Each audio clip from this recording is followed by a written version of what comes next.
Hello students, आज ये second video है टीवीएम का। और ये वीडियो हम बना रहे हैं आपके लिए जनवरी 2026 पे जो सीए फाउंडेशन एग्ज़ाम होने का है उसके टारगेट करते हुए।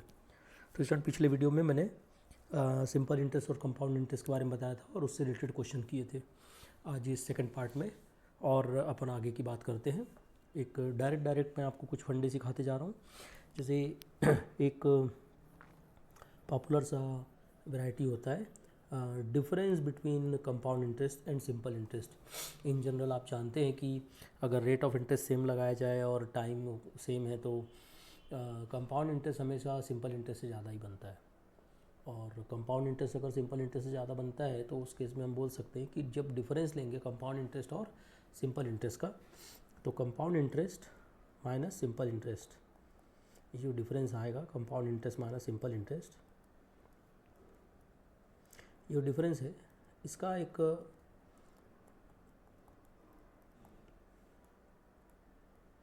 Difference between simple interest and compound interest, यानी कंपाउंड इंटरेस्ट पहले लिखेंगे, सिंपल इंटरेस्ट बाद में। इसका फॉर्मूला होता है P into 1 plus I to the power n minus 1 minus NI। ये आपको कायदे से देखा जाए तो कंपाउंड इंटरेस्ट और सिंपल इंटरेस्ट के फॉर्मूले को ही मैंने मिला के माइनस कर दिया और कॉमनली ऐसा लिख दिया है। तो इसमें क्या होता है कि आपके क्वेश्चंस बहुत आते हैं एग्ज़ाम में, ये पैटर्न आप जानते हैं, बहुत पॉपुलर है।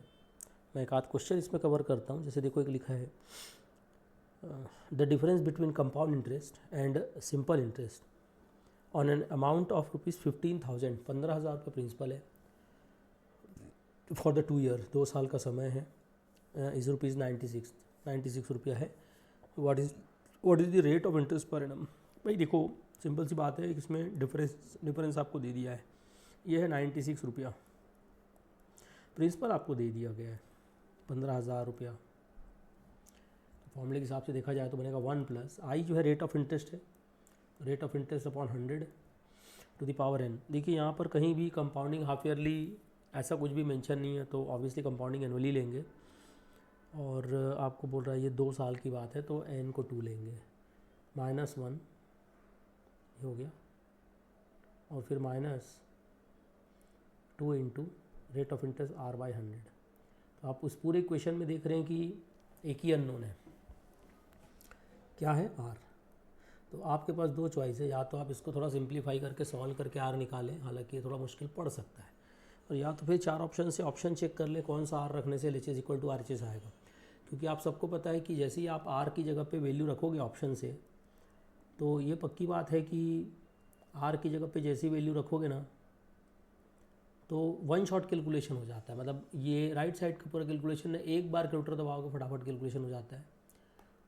तो जैसे मैं इसका जो सही आंसर है R इक्वल टू 8%, ये आपको दिखा देता हूँ आंसर इसका, और गलत ऑप्शन में 6%, 10%, 9% ऐसा जो भी रहेगा। और आप खुद सोच के देखो, बड़ा आसान कैलकुलेशन कैसे करना है। मान लो इस R की जगह पे 8 रखते हो तो 1 प्लस 8/100, हालांकि 1.08 होता है, ये हवा में हो जाना चाहिए, बट अगर किसी को लगता है नहीं हो पा रहा है तो आप बाकायदा 8/100 करिए, जो आएगा उस पर +1 करिए तो 1.08 आएगा। इसका स्क्वायर करना है तो पता है ना क्या करते हैं, 1.08 इंटू का बटन और इक्वल का बटन दबा लेना। तो जैसे ही आप इंटू और इक्वल का बटन दबाओगे तो आपको 1.08 का पावर 2 पता चल जाएगा। फिर -1 करना, माइनस करके 1 करना, माइनस, अब एक कॉमन सेंस है कि R आपने 8 रखा है तो 8 इंटू 2 16 हो जाएगा, और 16/100 करोगे तो 0.16 आएगा। अगर आप ये कैलकुलेशन हम में कर पा रहे हैं तो आपके लिए और आसान है। फिर पूरा कैलकुलेट करने के बाद इंटू 15,000 आप कर दीजिएगा। अगर 96 या 95.999 इस टाइप से कुछ भी आ रहा है, अप्रॉक्स बराबर आ रहा है, तो 80% सही है। ठीक है बच्चे लोग, तो इस तरीके से ये जो डिफरेंस वाला क्वेश्चन है ना, कंपाउंड इंटरेस्ट और सिंपल इंटरेस्ट का डिफरेंस वाला क्वेश्चन, ये बहुत बार एग्ज़ाम में देखा गया है, तो मैं इसे एक इम्पॉर्टेंट क्वेश्चन के कैटेगरी में रखता हूँ। क्या पता इस अटेम्प्ट में भी ये एग्ज़ाम में आए। अगर मैं आपके लिए और ऐसे एक आध क्वेश्चन कुछ ढूंढता हूँ, अगर आपको, मैं एक क्वेश्चन और करते हैं इसका। देखिए क्वेश्चन में लिखा हुआ है कि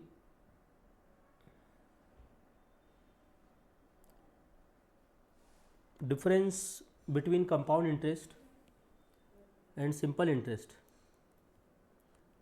फॉर द 2 ईयर इज़ ₹21। तो क्वेश्चन में ये मेंशन है बाकायदा कि कंपाउंड इंटरेस्ट और सिंपल इंटरेस्ट का डिफरेंस 21 है, 21 रुपीज़ है 2 साल के लिए, और रेट ऑफ इंटरेस्ट 5% दे दिया है। अब कंपाउंड इंटरेस्ट के केस में कंपाउंडिंग एनुअली लेना है, क्योंकि हाफ ईयरली या सेमी एनुअली इस टाइप का वर्ड या क्वार्टरली ऐसा वर्ड तो लिखा नहीं है। तो आपको अगेन यही वाला formula, compound interest is equal to P into 1 + i⁻n -1 minus NI, ये लगा के चलना है। तो इसमें क्या होगा कि compound interest sorry compound interest minus simple interest, actually difference है ये। तो compound interest minus simple interest जो है ना, ये 21 रुपया है, पी नहीं पता है, 1 प्लस रेट ऑफ इंटरेस्ट आपको 5% दिया है, तो ऑब्वियसली 5/100 करेंगे। 2 साल की बात है तो n को 2 करेंगे, ठीक है। आई आपका हो जाएगा R/-1 माइनस 2 × 5/100। अब सोचो, बहुत आसान सा कैलकुलेशन है ये। अगर आप ये पूरा ब्रैकेट सॉल्व कर लेते हैं तो इस ब्रैकेट को 21 के नीचे ले जाके, पता है कैलकुलेटर से कैसे करते हैं, 5/100 प्लस 1 करेंगे तो 1.05 आएगा।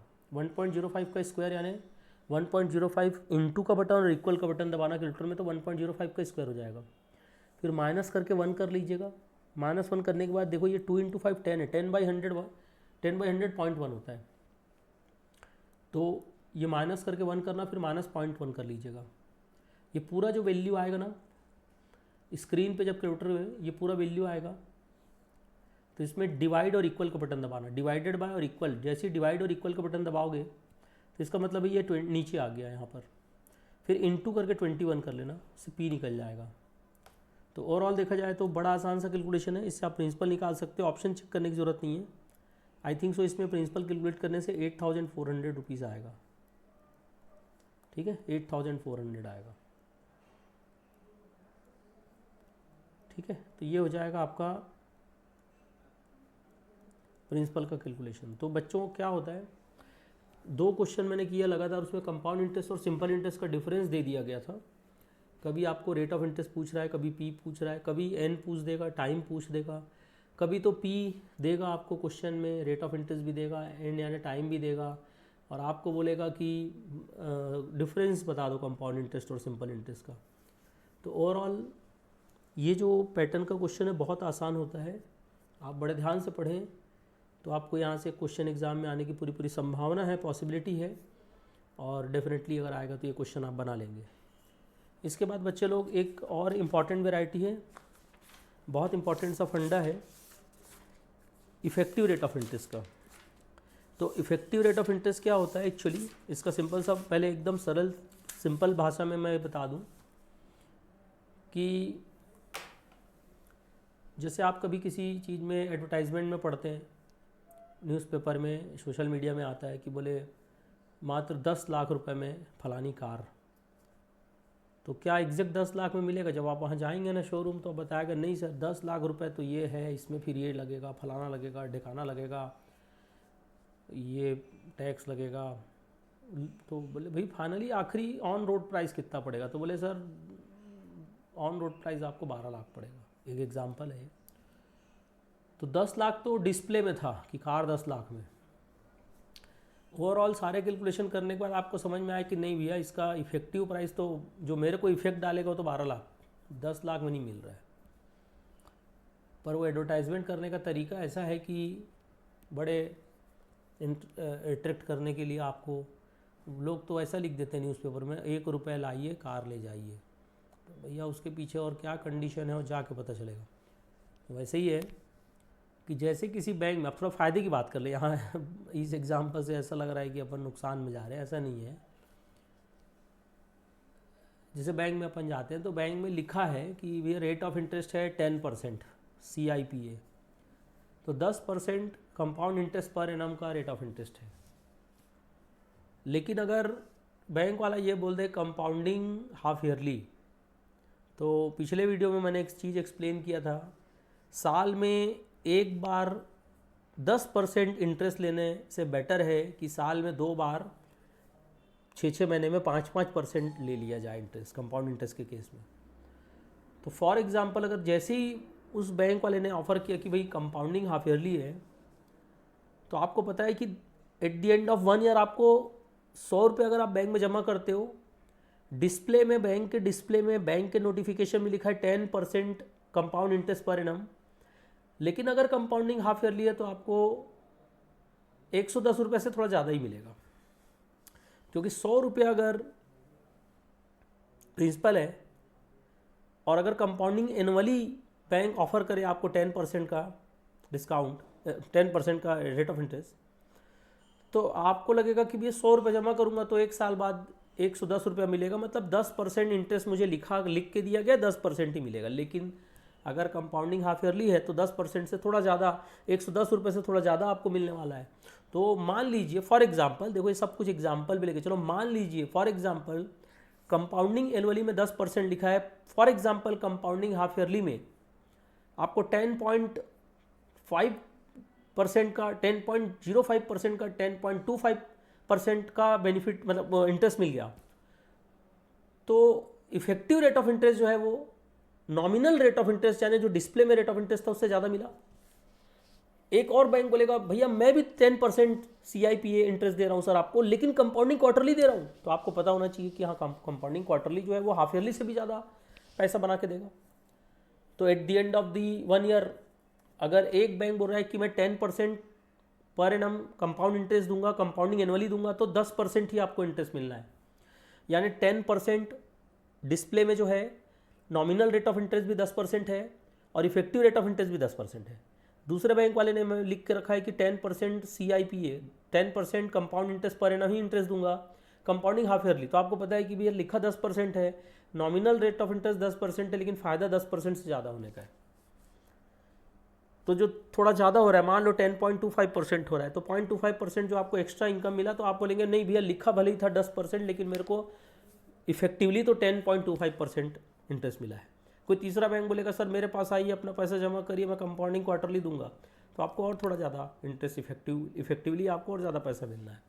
तो इफेक्टिव रेट ऑफ इंटरेस्ट यही है कि जो नॉमिनल रेट ऑफ इंटरेस्ट लिखा रहता है, जो डिस्प्ले में रहता है, जो बैंक लिखती है कि भैया 10 इतना % कंपाउंड इंटरेस्ट पर एनम, अगर कंपाउंडिंग क्वार्टरली करें, हाफ ईयरली करें, मंथली करें, तो उससे आपको जितना लिखा है उससे ज़्यादा इंटरेस्ट मिल जाता है, वही आपका इफेक्टिव रेट ऑफ इंटरेस्ट है। थ्योरेटिकल बातें जो इस रिवीजन वीडियो में बता सकता हूँ मैं यही है।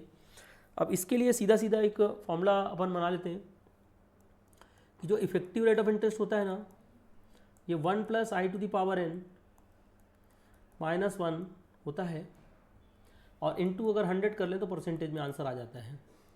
सर ये फॉर्मूला देखा देखा लग रहा है, हाँ बिल्कुल देखा देखा लग रहा है। अगर मैं यहाँ P लिख दूँ तो P × 1 + i⁻n -1 एक कंपाउंड इंटरेस्ट का फॉर्मूला होता है। यहाँ P हटा देते हैं। एक बहुत इंपॉर्टेंट बात है, बहुत इंपॉर्टेंट लाइन है कि इफेक्टिव रेट ऑफ इंटरेस्ट जो होता है ना, वो प्रिंसिपल पर डिपेंड नहीं करता। यानी प्रिंसिपल आप, मैंने बोला ना अभी 100 रुपया जमा करो, चाहे 10,000 जमा करो, चाहे 1 लाख जमा करो, जो कंपाउंडिंग क्वार्टरली या कंपाउंडिंग हाफ ईयरली या कंपाउंडिंग मंथली के हिसाब से जो आपको एक्स्ट्रा आपको प्रॉफिट हो जाता है, जो एक्स्ट्रा आपको इंटरेस्ट मिल जाता है, उसको प्रिंसिपल से मतलब नहीं है। जैसे एक क्वेश्चन मैं इसका करके दे रहा हूँ, कई बार एग्जाम में आपको धोखा देने के लिए प्रिंसिपल लिख दिया रहेगा, उससे डरना नहीं है, प्रिंसिपल का यूज़ नहीं करना है। जैसे लिखा है the effective annual rate of interest corresponding to a nominal rate of 6%, तो नॉमिनल रेट ऑफ इंटरेस्ट कितना दिया, 6%, definitely effective rate of interest से थोड़ा ज़्यादा ही आएगा। तो यहाँ लिखा हुआ है the effective annual rate of interest corresponding to a nominal rate of interest 6% per annum payable half yearly. तो अगर पेबल ईयरली रहेगा ना बेटा, अगर कंपाउंडिंग एनुअली है ना बेटा, तो जो नॉमिनल रेट ऑफ इंटरेस्ट है वही इफेक्टिव रेट ऑफ इंटरेस्ट होता है। लेकिन अगर कंपाउंडिंग हाफ ईयरली बोल दिया ना, तो जो आपका इफेक्टिव रेट ऑफ इंटरेस्ट है हाफ ईयरली के हिसाब से आप कैलकुलेट करेंगे ना, तो इफेक्टिव रेट ऑफ इंटरेस्ट जो आएगा ना, वो नॉमिनल रेट ऑफ इंटरेस्ट से थोड़ा ज़्यादा ही आएगा। फॉर्मूला देखो क्या है, effective rate of interest is equal to 1 + nominal rate of interest जो R है 6/100 है।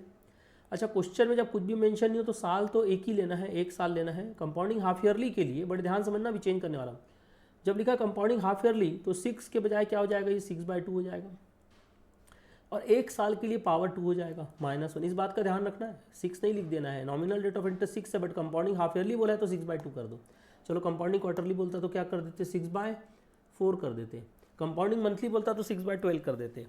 और पावर में जो n है बेटा, अगर क्वेश्चन में ईयर वगैरह कुछ मेंशन नहीं है तो आप 1 साल के लिए लोगे तो 1 साल के में 2 हाफ ईयर -1 है इंटू 100। अगर आप कैलकुलेट करते हो तो आप कैलकुलेट देखिएगा, इसका आंसर 6.08% के आसपास कुछ आएगा। 6.08% मतलब देखो 6% से ज़्यादा हुआ इफेक्टिव रेट ऑफ इंटरेस्ट। ठीक है, 6.08% मतलब अगर किसी बैंक वाले ने कहा है कि भैया आप इतना रुपया जमा करिए, 6% का कंपाउंड इंटरेस्ट पर एनम है, कंपाउंडिंग एनुअली है तो 6% ही मिलेगा आपको इंटरेस्ट। लेकिन अगर कंपाउंडिंग हाफ ईयरली बोलेगा तो 6% से थोड़ा ज़्यादा मिलेगा। और ये आपका इफेक्टिव रेट ऑफ इंटरेस्ट का फंड है। देखते हैं एक आध क्वेश्चन और करते हैं इसमें। देखिए क्वेश्चन ऐसा है बच्चों, मैं ये जो आपको क्वेश्चन में जो आपको मैं अब अगला क्वेश्चन एक करवा रहा हूँ, ये सब सारे एग्जाम के आए हुए क्वेश्चन है। मैं क्या लिखा है, the effective rate of interest corresponding to a nominal rate of 7%। Nominal rate of interest 7% है। बोल रहा है कन्वर्टिबल क्वार्टरली, जो भी हाफ ईयरली के थे अब क्वार्टरली भी एक बार करके दिखा रहा हूँ।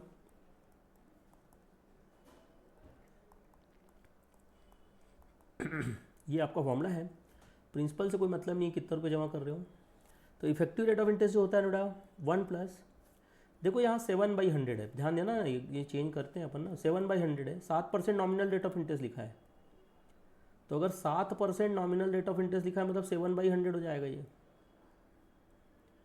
और पावर में n है 1 साल के लिए, तो 1 साल की बात है। तो अब देखिए, अब दिमाग लगाइए कि कैसा कैसा इस पर चेंज होगा।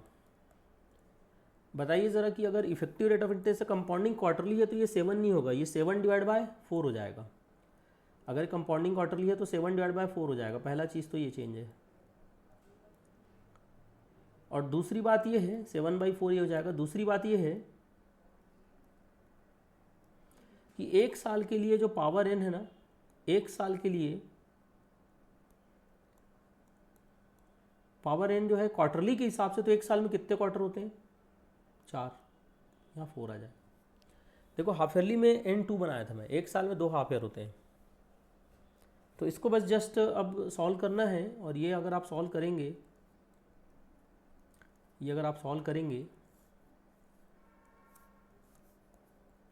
तो आपको आंसर मिलेगा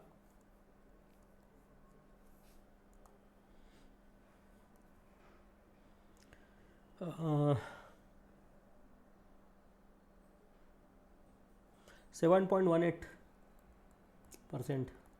तो जो इफेक्टिव रेट ऑफ इंटरेस्ट है देखो 0.18% ज़्यादा है।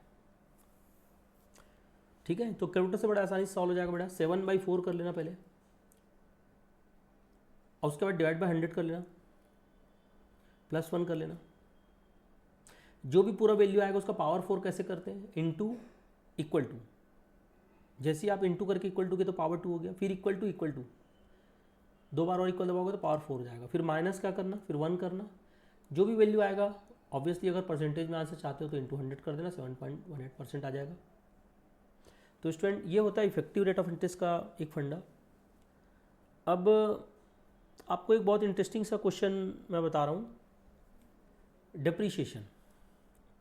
अब डिप्रिशिएशन क्या होता है बच्चों, सीधी सी बात है, अगर आप कोई कार खरीदते हो 10 लाख रुपए में, आप कितना भी अच्छा मेंटेन करके रखिए उस कार को, कितना भी सजा धजा के, कितना भी प्यार से, कितना भी रोज़ सुबह शाम 2 टाइम धोइए, 4 बार धोइए, आप बहुत अच्छे से मेंटेन करके रखे हो और उसमें एक्स्ट्रा कुछ एडिशनल एसेसरीज़ आपने मार्केट से और लगवा लिया है कुछ।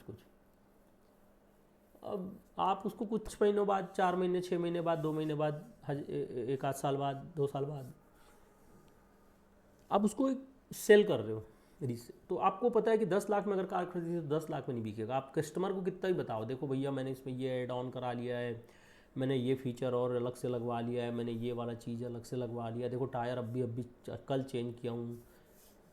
आप कुछ भी कर लो, है ना। बोलो कि मैं कार को दिन में 3 बार नहीं, मैं 5 बार धोता था, भैया वो कुछ भी बोल लो, सेकेंड हैंड हो गया ना भाई, कीमत गिर गई उसकी।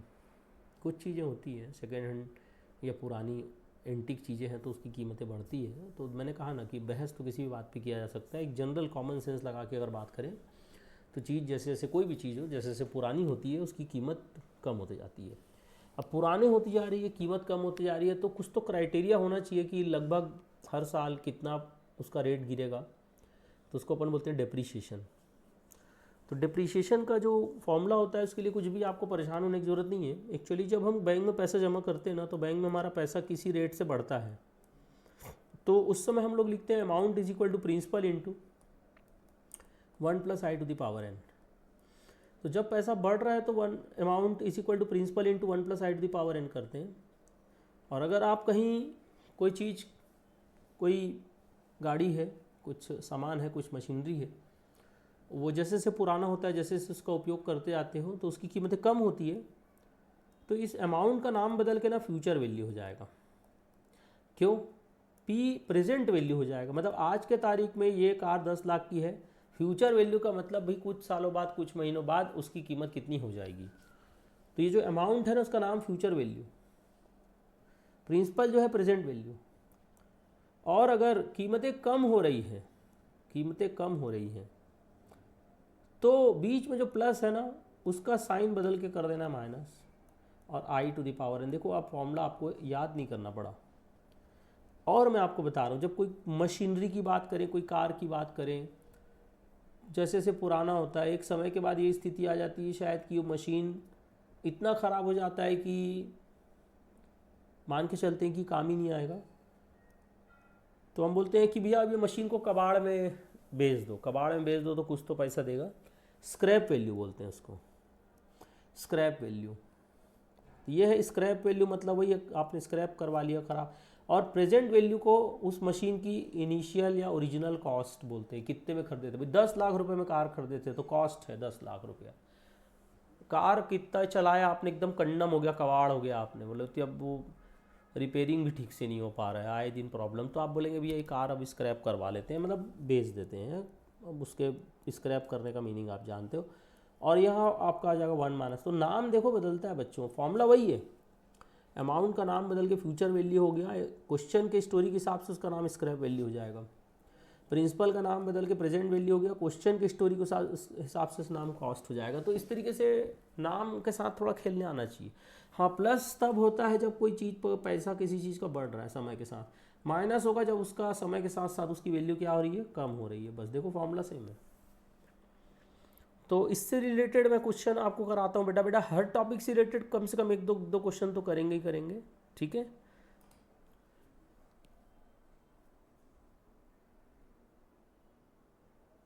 देखिए क्वेश्चन में ये लिखा है कि the scrap value of a machine valued at ₹10 lakh after 10 years with in depreciation of 10% per annum. तो बोल रहा है कि 10 लाख रुपए की कोई मशीन है आज के तारीख में, 10 साल बाद उसकी कीमत कितनी हो जाएगी, स्क्रैप वैल्यू, मतलब जब वो कबाड़ हो जाएगा, ख़राब हो जाएगा, तो उसकी कीमत कितनी हो जाएगी। लिख रहा है after 10 year within the depreciation at 10% per annum. तो 10% के हिसाब से अगर डिप्रीशिएशन होता है तो आज 10 लाख रुपए की जो मशीन है कितनी हो जाएगी, उसकी कीमत कबाड़ में कितने में बिकेगा। तो मैंने कहा ना कि आप फॉर्मूला लगाइए, amount is equal to principal into 1 + i to the power n। आपको फ़र्क कहाँ कहाँ क्या लाना है बता दिया मैंने। डिप्रीशिएशन है तो अमाउंट का जो नाम बदल के हो जाएगा स्क्रैप वैल्यू। पी है प्रेजेंट वैल्यू, यानी आज के तारीख में मशीन की कीमत है 10 लाख। 1+ यहाँ पर हो जाएगा, अब i जो है R/100 है, i का वैल्यू आपको 10% है तो 10/100 हो जाएगा। पावर n जो है ना, कंपाउंडिंग एनुअली है, 10 साल की बात है तो 10 ही रहेगा। अगर आप ये कैलकुलेट करते हो तो आपको स्क्रैप वैल्यू जो मिलेगा, आप कैलकुलेट करके देख सकते हो बच्चों, 348678.44 अप्रॉक्स मिलेगा। इससे पता चला कि जो 10 लाख रुपए की मशीन थी, आज से 10 साल बाद जब उसको कबाड़ में बेचेंगे तो भी 3,48,678 रुपया समथिंग पैसा तो देके जाएगा, अगर इसी रेट से बनाए तो। इसमें बेटा एक इंटरेस्टिंग क्वेश्चन और है मेरे पास तो स्टूडेंट क्या है, जब एग्ज़ाम में थोड़ा प्रेशर में रहते हैं, एग्ज़ाम में थोड़ा दिमाग प्रेशर में रहता है, तो एकदम सरल से क्वेश्चन को भी ना गलत कर देते हैं। एक क्वेश्चन मैं पढ़ के बता रहा हूँ, इसी फंडे पे बेस्ड है, लेकिन थोड़ा लापरवाही नहीं करना। कैसे इसको समझते हैं, ध्यान दीजिएगा।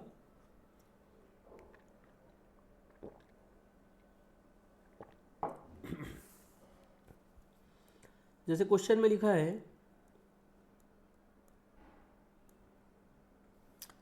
कि present value of a scooter is ₹7,290। तो एक स्कूटर है, उसकी प्रेजेंट वैल्यू है 7,290, 7290। फिर लिखा if its value decreases every year, अगर उसकी वैल्यू हर साल 10% कम होती जाए, then its value before 3 year. Oh my god भाई, ये आज से 3 साल बाद का नहीं पूछ रहा है, आज से 3 साल पहले का पूछ रहा है। आज का वैल्यू तो 7,290 है। 3 साल पहले मतलब जब वो और अच्छा रहा होगा, स्कूटर नया रहा होगा, क्या पता 3 साल पहले खरीदे रहे होगे आप स्कूटर को। तो बढ़िया है क्वेश्चन है। Amount is equal to principal into 1 + i⁴n। मैं देखो ओरिजिनल फॉर्मूला लिख के ही चेंज करूँगा। ये कब का है बताइए अमाउंट? ये स्क्रैप है, स्क्रैप मतलब ख़राब होने के बाद। ये है कॉस्ट, यानी नया, न्यू। देखो ये नया स्कूटर का कीमत है, cost that is new, new value. और ये क्या है पता है, स्क्रैप मतलब ओल्ड स्कूटर का वैल्यू।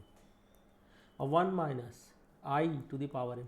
अब मेरे को बताओ कि कॉस्ट की जगह लिखूं या स्क्रैप की जगह लिखूं 7290 को। तो लोग क्या करते हैं, सर प्रेजेंट वैल्यू बोल रहा है तो प्रेजेंट वैल्यू तो पी होता है, आप ही ने बताया था पी का मतलब प्रेजेंट वैल्यू, तो यहाँ पर लिख देते हैं 7290 को। नहीं सर, 7290 तो आज की कीमत है। 3 साल पहले, अरे 3 साल पहले स्कूटर ज़्यादा नया था, ज़्यादा अच्छा था कि आज है? 3 साल पहले था ना, तो 3 साल पहले ज़्यादा ही रही होगी कीमत। तो सर ये जो है ना 3 साल पहले की कीमत आपको ये निकालनी है, और ये आज की कीमत है 7290। तो बेटा आप एकदम दिमाग बिठा लो, रटने का नहीं है। अगर आपने रटा कि P for principal, P for present value, तो मामला गड़बड़ है, आपको स्टोरी को समझना पड़ेगा।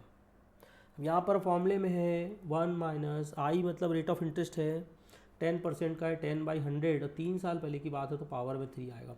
अब जब इसको कैलकुलेट करोगे आप तो समझ में आएगा, ये जो कॉस्ट है, कॉस्ट मतलब 3 साल पहले जब स्कूटर आपने ख़रीदा था, जब स्कूटर बहुत अच्छा रहा होगा 3 साल पहले, तब उसकी कीमत कितनी रही होगी। तो इस कैलकुलेशन को आप करेंगे ना बेटा तो समझ में आएगा, कॉस्ट आएगा 10,000।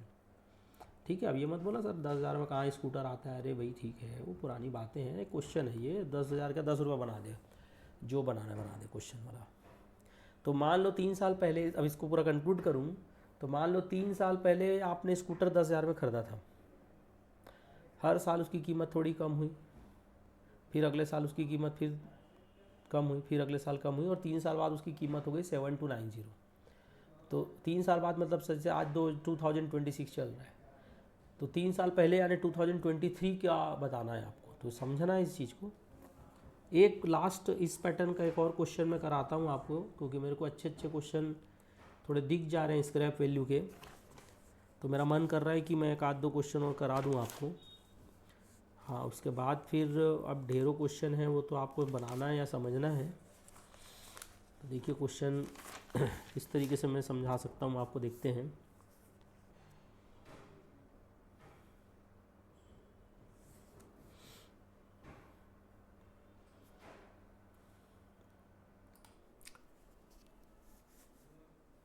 The value of a furniture, question में लिखा है the value of a furniture depreciates by 10% a year.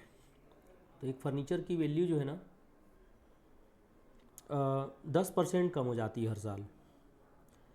फिर लिखा है if the present value of the furniture in an office is 21870, ये प्रेजेंट वैल्यू है।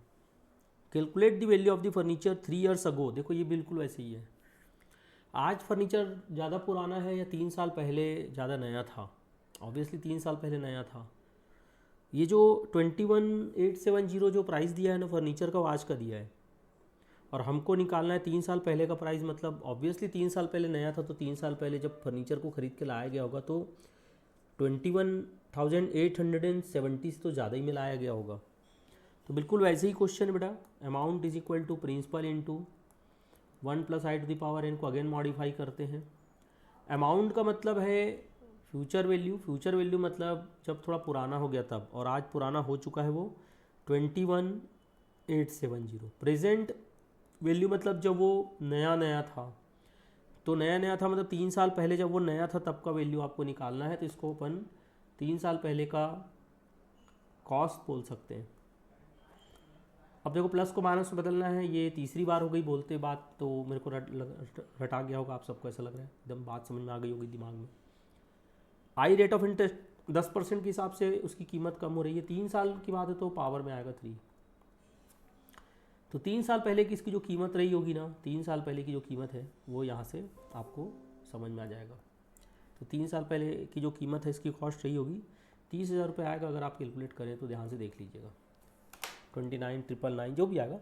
तो लगभग 30,000 रुपये में आपने ये फर्नीचर खरीदा था, ये मान लो स्टोरी ऐसी है। और 3 साल पहले जब 30,000 रुपये में जब खरीदा था तो नया नया फर्नीचर था। फिर अब ये थोड़ा पुराना होते जा रहा है, और थोड़ा पुराना होते जा रहा है तो मान के चलो कि आज 3 साल बाद उसकी कीमत 21,870 है। ठीक है, तो ये स्टोरी इस तरीके से है बेटा। एक बढ़िया क्वेश्चन है, और मेरे को एक दिख रहा है क्वेश्चन में ये कवर करने का मन हो रहा है मेरा, तो एक क्वेश्चन अपन कवर करते हैं तो, और फिर दूसरे टॉपिक पे भी आएंगे। बहुत सारे टॉपिक हैं। जैसे क्वेश्चन लिखा है बेटा, क्वेश्चन ध्यान से समझिएगा। इस क्वेश्चन में लिखा है what will be the population after 3 year, 3 साल बाद पॉपुलेशन कितना होगा। इसमें लिखा when the present population is 25,000, 25,000 आज की पॉपुलेशन। देखो जैसे बैंक में पैसे जमा करोगे तो पैसा बढ़ रहा है, ऐसा स्टोरी बनाया जाता है, तो वैसी ही पॉपुलेशन की स्टोरी बनाई जा रही है कि पॉपुलेशन बढ़ते जा रहा है। लिखा है when the present population is 25,000 and the population increases at the rate of 3% in the first year, मतलब पहले साल पॉपुलेशन 3% बढ़ा, and at 4% in the second year, अगले साल 4% बढ़ा, and 5% in the third year, तीसरे साल 5% बढ़ा। तो ये बोल रहा है कि पॉपुलेशन कितना बढ़ा। तो यहाँ पर जो फॉर्मूला है amount is equal to principal into 1 + i to the power n, इसको मॉडिफाई करना पड़ेगा बिकॉज ऑफ n जो है वो हर साल का अलग अलग है। तो ये जो फॉर्मूला, इसी को जब ऐसे बेटा अलग अलग साल के लिए, अलग अलग टाइम के लिए अलग अलग रेट ऑफ इंटरेस्ट दिया जाता है ना, तो आप इसी फॉर्मूले को ऐसा करो, amount is equal to principal 1 + i1 to the power n1, यानी पहला रेट ऑफ इंटरेस्ट पहले पीरियड के लिए, इसी में डायरेक्ट मल्टीप्लाई कर दो 1 + i2 का पावर n2, और इसी में तीसरा मल्टीप्लाई कर दो 1 + i3 का पावर n3। इस तरीके से आपने इसको ऐसे मल्टीप्लाई कर दो, और उसके बाद और 3, जैसे मैंने 3 का बनाया 3 साल का, अगर और ज़्यादा रहता तो और आगे कर लेते हैं।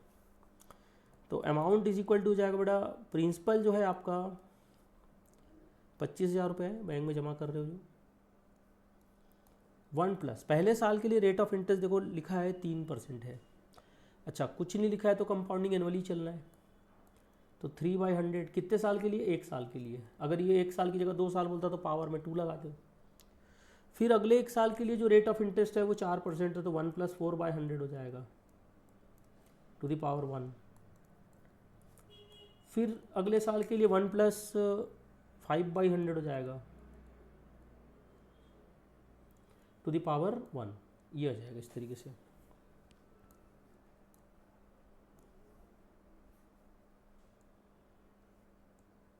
ठीक है, इस तरीके से यहाँ पर ये आ जाएगा।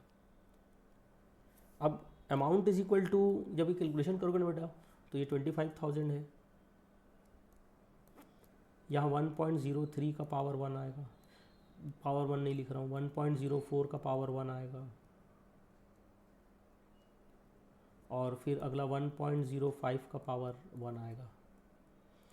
जब ये सब आप मल्टीप्लाई करेंगे, बहुत आसान सा है, तो आपको मिल जाएगा 3 साल बाद टोटल पॉपुलेशन कितनी। अगर पॉपुलेशन वाली स्टोरी बनाए तो पॉपुलेशन, और अगर पैसे वाला स्टोरी बनाए तो पैसा। तो ये आपका कैलकुलेशन आएगा बेटा 28119 अप्रॉक्स। देखो मैं ना ये वैल्यूज़ बेटा बुक से देख के मैं लिख दे रहा हूँ डायरेक्ट, मैं कैलकुलेटर रखा भी नहीं हूँ, रखूँगा तो करूँगा भी नहीं, क्योंकि कैलकुलेशन वाला पार्ट तो आप सबको आता है, मैं मान के चल रहा हूँ। और अगर आपका कैलकुलेशन से आंसर थोड़ा डिफ़र करता है जो मैं लिख रहा हूँ उससे, तो उसके लिए परेशान नहीं होना है, अप्रॉक्स वैल्यू चलता है बेटा इसमें, ठीक है। या एकदम ही गलत होगा बुक में प्रिंटिंग मिस्टेक तो भी चलो, आप बनाएंगे तो आपको समझ में आ जाएगा ना कि एग्जैक्ट क्या आ रहा है।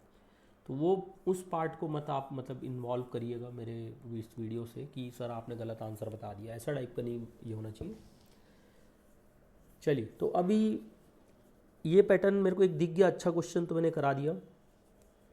अब अपन कुछ और पैटर्न पे आते हैं, कुछ और बात पे आते हैं। तो बेटा देखो अगला एक वैरायटी में आपके सामने कवर कर देखो बेटा एक फंडा होता है CAGR का। अब ये CAGR क्या होता है? Compounding annual growth rate. तो कंपाउंडिंग एनुअल ग्रोथ रेट ना बेटा, ये टर्मिनोलॉजी आपको जनरली मिलता है शेयर मार्केट में, म्यूचुअल फंड में। तो एक्चुअली क्या होता है कि इसमें बहुत भारी भरकम सा है, बुक वाले एक फॉर्मूला बनाते हैं। मैं इसको बहुत सरल करना चाह रहा हूँ आपके लिए कि बेटा जैसे आपने ईयर 2001 में म्यूचुअल फंड में या शेयर में पैसा लगाया, मान लो 100 रुपया। अब 2010 में आप 10 साल बाद आप इस पैसे को निकाल रहे हो, तो पता चला कि वो 100 रुपये का 300 रुपया हो गया है। तो आप बोलोगे वाह क्या बात है भैया, मैं 100 रुपया 300 रुपये बन गया, 3 गुना। 10 साल में 3 टाइम्स का ग्रोथ, मतलब बहुत अल्टीमेट, बहुत बढ़िया ग्रोथ माना जाता है। यानी सोचो ना, कोई 1 करोड़ लगाए और 3 करोड़ हो जाए 10 साल में बैठे बिठाए, बहुत अच्छा ग्रोथ है भाई। आज के डेट में कोई बैंक में इतना FD में तो सवाल ही नहीं उठता, इतना 10 साल में पैसा डबल हो रहा है आज के डेट में, लगभग 9.5-10 साल में पैसा डबल हो रहा है, ट्रिपल हो गया। ये तो बहुत अच्छा ग्रोथ है। तो अब किसी ने बताया कि भाई तू ईयर 2001 में पैसा लगाया था 100 रुपया, 2010 में तेरे को 300 मिला, बहुत खुश हो रहा है। बीच में तू ध्यान नहीं दिया भाई, 2008 में ना तेरा पैसा 500 हो गया था। ओह भाई यार ये तो अखर गया मेरे को, मतलब पर ना रो पड़ेंगे, अरे क्या यार 1 करोड़ का 5 करोड़ हो गया था। काश मैं 2008 में ध्यान दिया होता, मैं पता ही नहीं था, मैं मेरा शेयर वेयर ऐसा मैं ज़्यादा इंटरेस्ट नहीं लेता, पैसा लगा के छोड़ दिया था। अब देखो उसको एकदम दुखी हो गया ना, अरे यार अब 300 रुपया, पहले खुश था 300 रुपया अब मिल रहा है मेरे को, 100 का 300, 1 करोड़ का 3 करोड़, अब पता चला बीच में 5 करोड़ हो गया था, अब दुखी हो गया। फिर पता चला कि 2009 में वो 150 हो गया था। बोले अरे भाई इस समय मैं नहीं देखा, नहीं तो मैं तो और नुकसान में आ जाता कि अरे यार उससे अच्छा तो बैंक, मन में आता ना उससे अच्छा तो मैं बैंक में पैसा जमा कर देता। कहाँ 1 करोड़ का 1.5 करोड़ बस हुआ 9 साल में, 9 साल में तो ऑलमोस्ट 2 करोड़ होने को आ जाता मेरा बैंक में पैसा, कहाँ कहाँ मैं इधर इन्वेस्ट कर दिया, तो अच्छा हुआ नहीं निकाला। तो वैसे बेटा 2002, 2003, 2004, 5, 6, 7 में पैसा आपका कभी बढ़ रहा है कभी कम हो रहा है, लेकिन आपने उसको बढ़ा तो निकाला नहीं, कम हुआ तो ध्यान नहीं दिया, या बढ़ा तो ध्यान नहीं दिया, कम हुआ तो नहीं निकाला। भाई इन सब बातों का कोई मतलब है क्या? कोई मतलब नहीं। अब ये भाई देखो ये बातें ही रह गई ना, केवल ये तो बातें ही रह गई कि अरे अच्छा किया मैं नहीं निकाला, अरे अच्छा किया मैं निकाल लिया पैसा, अरे यार उस समय मेरे को प्रॉफिट बुक कर लेना था जब 500 पहुँच गया था। ये सब बातें, अल्टीमेटली मुद्दा केवल ये है कि 100 रुपये आपने जमा किया था और 300 निकाला है आपने 10 साल में। तो 10 साल में अगर आपका पैसा 100 का 300 हो गया, तो ओवरऑल 10 साल का average compounding annual growth rate, तो ये पर ईयर आपको कितना ग्रोथ के हिसाब से आपने निकाला। अब अगर आपने जैसी 2010 में 300 रुपये निकाल दिया, पता चला 2011 में ट्रम्प है फालतू कुछ भी अनसंड फिर बोल दिया, तो पता चला कि वो 300 रुपया का शेयर वो गिर करके 50 रुपया में आ गया, तो आप क्या बोलोगे? अरे अच्छा हो गया भाई मैं 300 में निकाला, जैसे ही मैंने पैसा निकाला अपना पूरा मार्केट धराशायी हो गया, तो आप खुश हो गए, सही डिसीजन ले लिया मैं। अब सोचो, इंसान देखो यार, इंसान का डिसीजन ना, जब भी डिसीजन लेता है बेटा उस सिचुएशन के हिसाब से सही रहता है। वो तो मन का एक वहम है कि आगे जब कुछ और सीन चेंज होता है तो इंसान सोचने लगता है अरे मेरे को ऐसा करना था, ऐसा नहीं करना था। बेटा कोई व्यक्ति, कोई भी इंसान जानबूझ के तो ऐसा कुछ गलत डिसीजन नहीं लेता है, मजबूरी में लेता है, या उसको लगता है कि उस सिचुएशन में बेस्ट है कि मैं पैसा निकाल लूँ। अब बताओ 2010 में पैसा निकाला 300 हुआ और मात्र 2011 में ही वो 500 हो जाए तो अरे यार मैं कहाँ कहाँ पैसा निकाल लिया, जैसे ही मैं पैसा निकाला पैसा बढ़ना चालू हो गया। बेटा ये तो अब ऐसा है कि इंसान ना किसी हाल में खुश नहीं रहेगा, इंसान के फितरत ऐसा है। तुम लोग 100 में 90 नंबर ले आते हो तो भी अरे यार 95 ले आता तो ऐसा हो जाता, 92 ले आता तो ऐसा हो जाता, 91 नंबर और ले आता तो यह यार आ जाता, यही होता है। और अगर कोई 60 नंबर लाया है, 50 नंबर लाया है, बाउंड्रीज पास में तो भी खुश है, अरे भाई मेरी तो औकात नहीं थी 30 नंबर लाने की, पता नहीं कैसे 50 आ गया। तो 50 लाने वाला भी खुश है, 90 लाने वाला भी दुखी है। चलिए आगे बढ़ते हैं।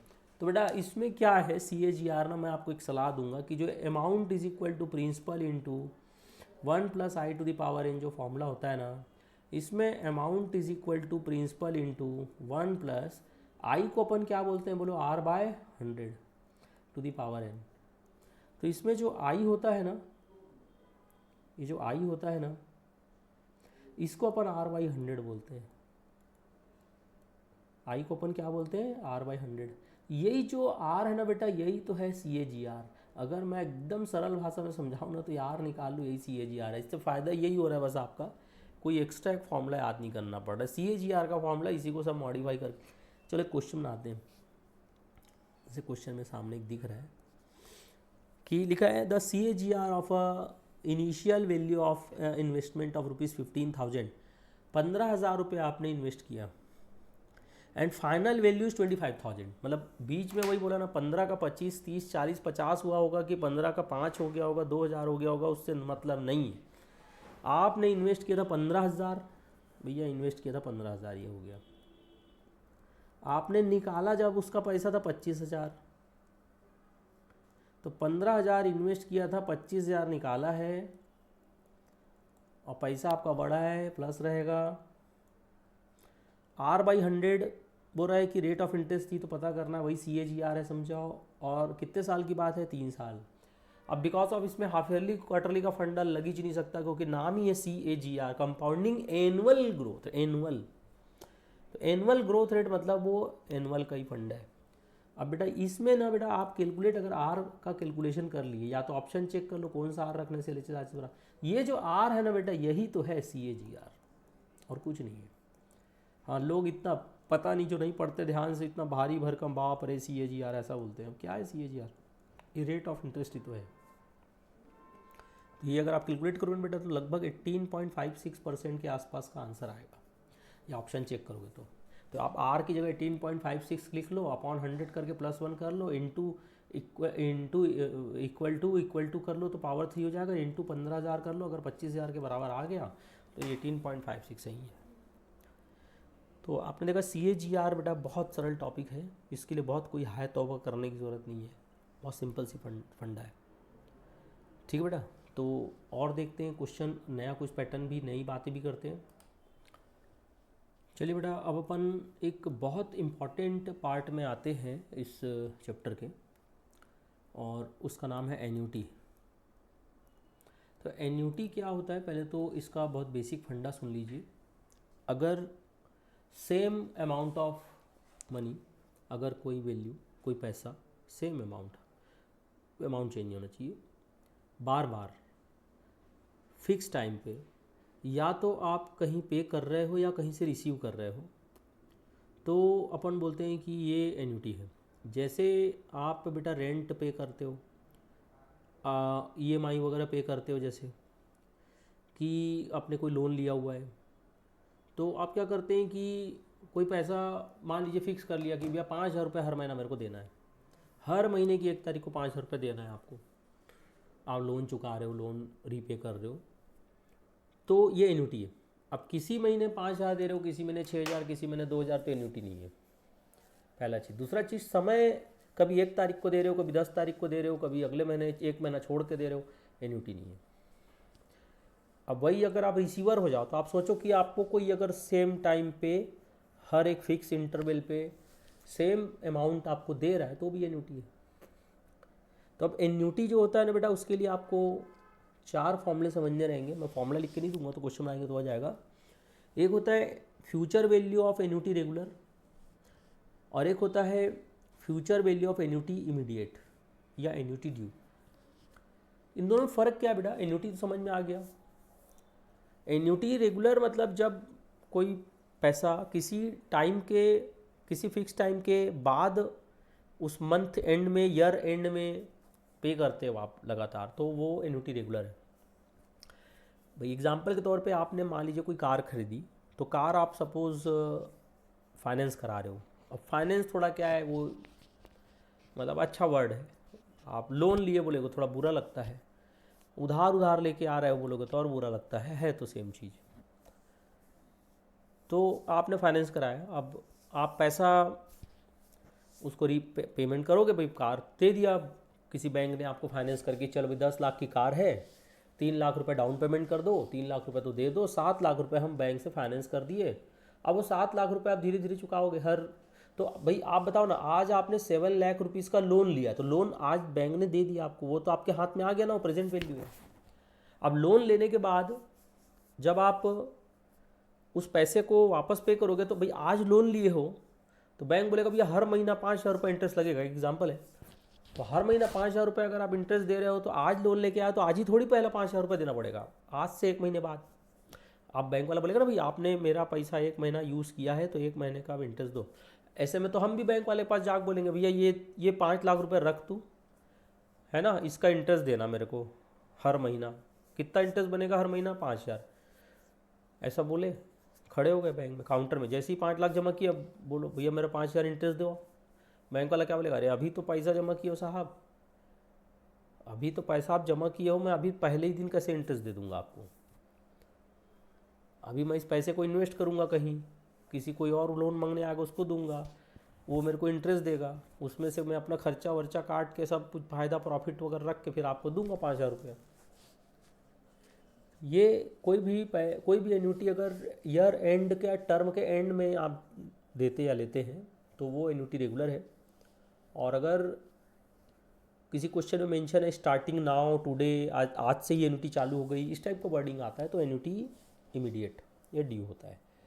बेटा ये ज़बरदस्ती करें, स्टूडेंट दिमाग में बैठा लेते हैं कि अरे बाप रे टफ है, कैसे समझ नहीं आता, हमको समझ नहीं आ रहा है कि एन्यूटी ड्यू कब रेगुलर। बेटा ये मैं बोला ना, आधे से ज़्यादा तो मन का वहम है। आप जिस चीज़ के लिए जैसा बिठा लिए कि ऐसा है, दिमाग में आपने बिठा लिया कि रात को 2 बजे मुझे प्यास लगी है, मैं अपने बेडरूम से उठ करके किचन तक जाऊंगा पानी लेने, तो मेरे पीछे चुड़ैल आ जाएगी, तो आएगी बेटा। अब तुमको कोई लाख समझा ले कि नहीं होती बेटा चुड़ैल, तेरे घर में ऐसा कोई केस नहीं है, लेकिन तुम मन में बैठा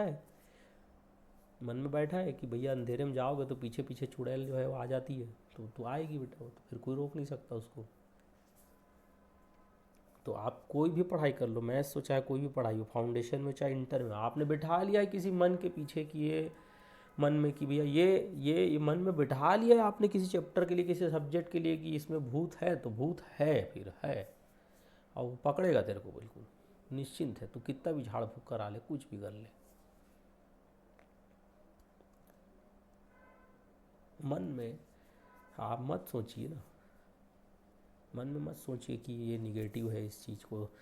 यार ये सरल सी बात है, मेरे से मैं बता रहा हूँ ना, इतने स्टूडेंट को पढ़ाता हूँ, पूरी कहानी ख़त्म हो जाएगी, उसके बाद आखिरी में पूछते हैं सर हम कैसे पहचानेंगे कि ये एन्यूटी रेगुलर है, कि एन्यूटी इमीडिएट है, कि ड्यू है, कि क्या है? क्या जवाब दोगे? मतलब हम भी तो टीचर है यार। अब देखो भैया नहीं समझ में आ रहा है मैथ्स मेरे से, तो भैया रायपुर में जादूगर ओपी शर्मा आए हैं, उनसे मिलो, शायद कुछ बात बन जाए, कुछ जादू वादू सिखा दे नंबर लाने के लिए आपको, है ना? तो यही कर सकते। अब देखो क्या लिखा है, एक है present value of annuity regular का एक फॉर्मूला है, और वैसे ही present value of annuity due का फॉर्मूला है। तो आपको 4 फॉर्मूले समझने हैं। मैं इससे रिलेटेड क्वेश्चन आपको कुछ करवाता हूँ, तो मुझे लगता है कि इससे रिलेटेड क्वेश्चन जब अपन करेंगे तो चीज़ें थोड़ी और क्लियर होंगी, और क्वेश्चन को समझाऊंगा तो उसमें क्लियर हो जाएगा वैसे ही कि क्या क्वेश्चन में है, कैसा दिया है और क्या फंडा लगेगा। क्वेश्चन आप लोगों के लिए मैं एक लिखाता हूँ, ध्यान से सुनिएगा क्वेश्चन पहले एक बार। देखो इसमें लिखा है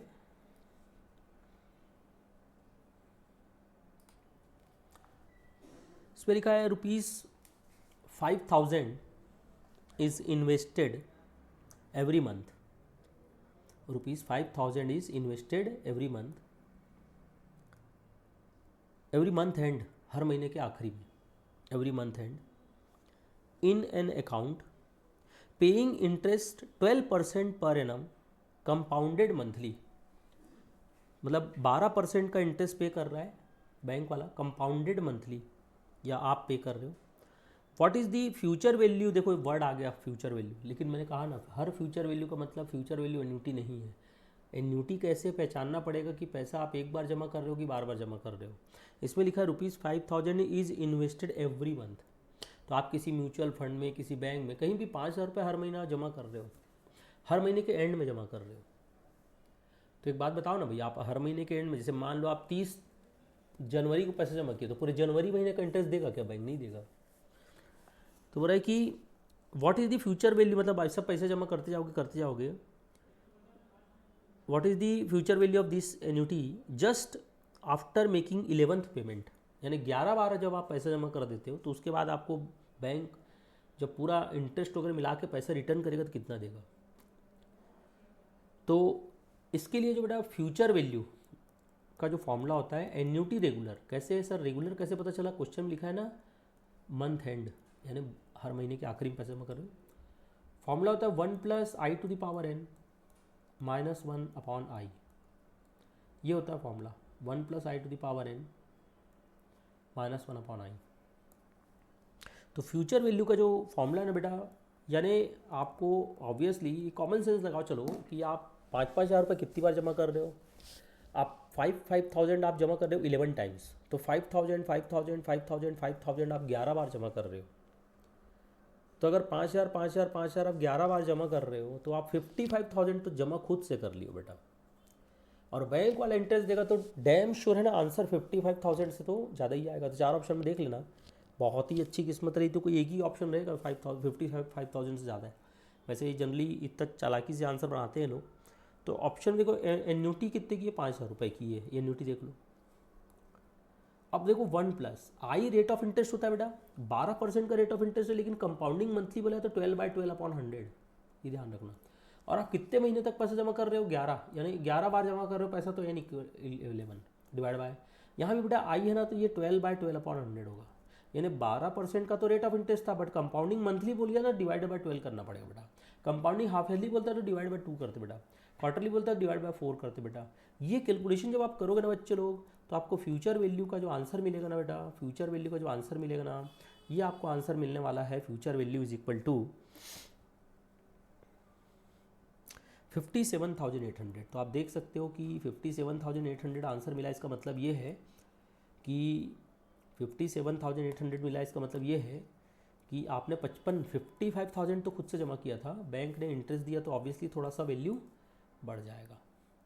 ठीक है, ये हो गया बेटा। इसके बाद अब देखते हैं अगला क्वेश्चन, एक और समझते हैं इस तरीके से। एक क्वेश्चन है, ध्यान से सुनिए। देखो एक क्वेश्चन लिखा है बेटा कि how much amount is required to be invested every year. हर साल कितना रुपया जमा करें। देखो एवरी ईयर वर्ड आया मतलब एन्युटी है बेटा, पैसा आप एक बार जमा नहीं कर रहे हो, पैसा बार बार जमा कर रहे हो। तो लिखा है how much amount is required to be invested every year, हर साल कितना रुपया जमा करें every year, so as to accumulate ₹5 lakh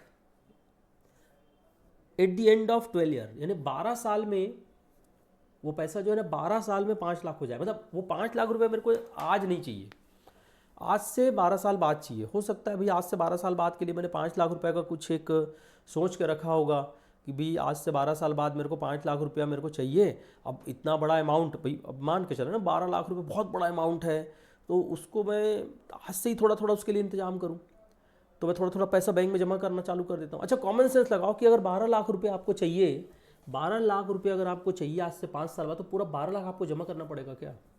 नहीं, आपको 12 लाख पूरा जमा नहीं करना पड़ेगा, आपको 12 लाख से कम जमा करना पड़ेगा।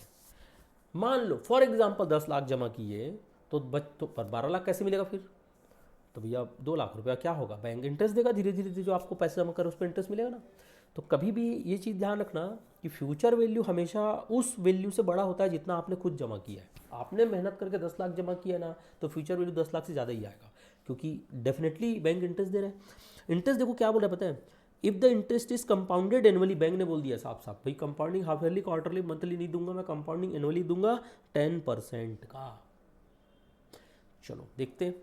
तो आज से 12 साल बाद मेरे को 5 लाख रुपए की ज़रूरत है, उसके लिए मैं आज अभी से जमा करना चालू करूं हर साल। अच्छा, क्वेश्चन में ये नहीं बोला है ना कि ईयर के एंड में जमा कर रहा है कि ईयर की स्टार्टिंग में। जब भी बेटा ऐसा कुछ मेंशन ना हो तो एन्युटी रेगुलर ही लेना। हाँ बिल्कुल, इसको मान के चलो कि ये फिक्स रूल है। तो अमाउंट इज इक्वल टू क्या हो जाएगा, देखो एन्युटी, अरे अमाउंट नहीं लिखता, फ्यूचर वैल्यू लिखूंगा, बेटर लगेगा ना, future value of annuity regular. फिर है यहाँ पर 1 + i to the power n -1। तो यहाँ पर जो आएगा फ्यूचर वैल्यू आपका 5 लाख रुपया। एन्युटी रेगुलर जो है ना, वो आपको पता करना है, यही तो पता करना है कि आप हर साल कितना रुपया जमा करें। 1 + i रेट ऑफ इंटरेस्ट बेटा 10% का है ना, डिवाइडेड बाय कुछ नहीं करेंगे क्योंकि कंपाउंडिंग एनुअली है, पावर n है 12 - 1। ठीक है, जब आप ये कैलकुलेट करोगे ना बेटा, ये वाला हिस्सा जब आप एन्युटी रेगुलर कैलकुलेट करोगे ना, तो एन्युटी रेगुलर जो इसका आएगा, एन्युटी रेगुलर जो इसका आएगा ना, ये जो आपका एन्युटी रेगुलर आएगा,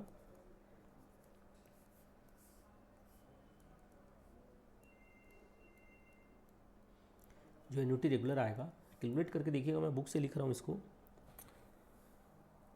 23,23,381.65 अप्रॉक्स आएगा।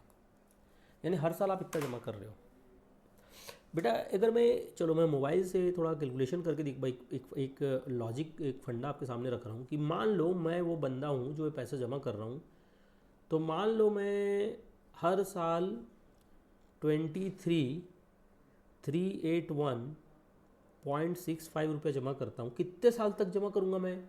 12 साल तक। तो इंटू 12 किया, पता है ये कितना हो रहा है? ये हो रहा है 2,80,579.8, मतलब अप्रॉक्स 2,80,580 रुपया हो रहा है मान लो। और भाई मेरे को मिल कितना रहा है? मेरे को मिल रहा है वो 5 लाख। तो अगर मैं इसको -5 लाख करूँगा तो मेरे को समझ में आएगा अप्रॉक्स 2,20,000 इंटरेस्ट मिल गया। मतलब मैंने 280 जमा किया और 220 मेरे को इंटरेस्ट मिल गया। 12 साल बहुत लंबा समय है ना। तो ये होता है बेटा कैलकुलेशन कि आज से कुछ सालों बाद आपको अगर एक लंबा पैसा ज़रूरत है तो आज थोड़ा थोड़ा जमा करते जाओ, बैंक इंटरेस्ट भी देगा, तो eight the end of that term मतलब अच्छा खासा बड़ा पैसा आपके पास हो जाएगा। तो आज अगर बचत करते जाओगे तो कल एक बहुत बड़ा कॉर्पस आप जनरेट कर सकते हो। ये बात ध्यान रखिएगा बेटा। बचत करने वाले लोग जो है वो ज़्यादा चांस होते हैं कि वो ज़्यादा ग्रो करके कम समय में बहुत पैसा बना ले। ठीक है, एक और क्वेश्चन करते हैं बेटा फ्यूचर वैल्यू का, फिर आगे अपन थोड़ा प्रेजेंट वैल्यू को भी क्वेश्चन करेंगे। देखिए क्वेश्चन में लिखा है अ पर्सन इन्वेस्ट ₹3,000, 3,000 रुपये जमा कर रहा है at the end of each quarter. मतलब देखो एट दी एंड ऑफ मतलब देखो एन्युटी रेगुलर हो ही गया। At the end of each quarter मतलब हर 3 महीने में, हर तीन महीने में। एक साल में कितने क्वार्टर होते हैं? 4 क्वार्टर होते हैं। तो हर 3 महीने में मतलब साल में 4 बार पैसा जमा कर रहा है। रिसीविंग इंटरेस्ट, अच्छा बैंक उसको इंटरेस्ट भी दे रहा है, कितने का? 7% का इंटरेस्ट दे रहा है bank per annum for 5 year. तो ये जो इंटरेस्ट है बेटा वो तो 7% का साल में एक बार है, पर एनम है, लेकिन ये पैसा तो क्वार्टरली जमा कर रहा है। What amount will be receive at the end of the period, मतलब 5 साल बाद वो बंदा कितना रुपया जमा करेगा? तो कॉमन सेंस लगाओ यार, वो हर 3 महीने में कितना जमा कर रहा है, 3,000 रुपया। तो साल में 4 बार जमा कर रहा है, मतलब हर साल जमा कर रहा है वो 12,000 रुपया। अच्छा, हर साल 12,000 जमा कर रहा है तो 5 साल में जमा कर दिया 60,000, 60,000, और फ्यूचर वैल्यू है तो बैंक इंटरेस्ट भी देगा, तो डैम श्योर है ना कि आंसर 60,000 से तो ज़्यादा ही आएगा। कैलकुलेट करते हैं। तो फ्यूचर वैल्यू का फॉर्मूला होता है बेटा एन्यूटी रेगुलर। अगर मैं बात करूँ, यहाँ हो जाएगा 1 plus I to the power n minus 1 upon i. देखो फॉर्मूला लिख के दे रहा हूँ आपको बेटा। फ्यूचर वैल्यू देखो कैसा है, एन्यूटी रेगुलर जो है ना बेटा, ये 3,000 रुपये का एन्यूटी है।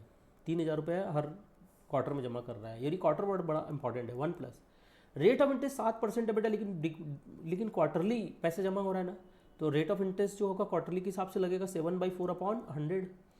अच्छा, एक साल में कितने क्वार्टर होते हैं, 4, तो 5 साल में कितने क्वार्टर होंगे, 20 बार पैसा जमा किया है वो बंदे ने, और अपॉन 7/4 अपॉन 100 तो हो ही जाएगा ये फिर से। तो बेटा ये जब कैलकुलेशन आप करेंगे ना तो आपको समझ में आएगा कि जो फ्यूचर वैल्यू है, मैंने तो एक जनरल फंड आपको बता ही दिया था कि ये मान के चलना है कि 60,000 से तो ज़्यादा ही आएगा। तो कैलकुलेशन आप करेंगे तो समझ में आएगा कि फ्यूचर वैल्यू आ रहा है इसका 71,104.83 अप्रॉक्स आ रहा है। ठीक है, तो ये बुक से मैंने आंसर लिख दिया बेटा, आप कैलकुलेट करके देखिएगा, इसके अप्रॉक्स इतना ही आएगा और फ्यूचर वैल्यू इतना हो जाएगा। देखो 60,000 से ज़्यादा है ये। ठीक है बेटा, तो अभी इस वीडियो में इतना ही।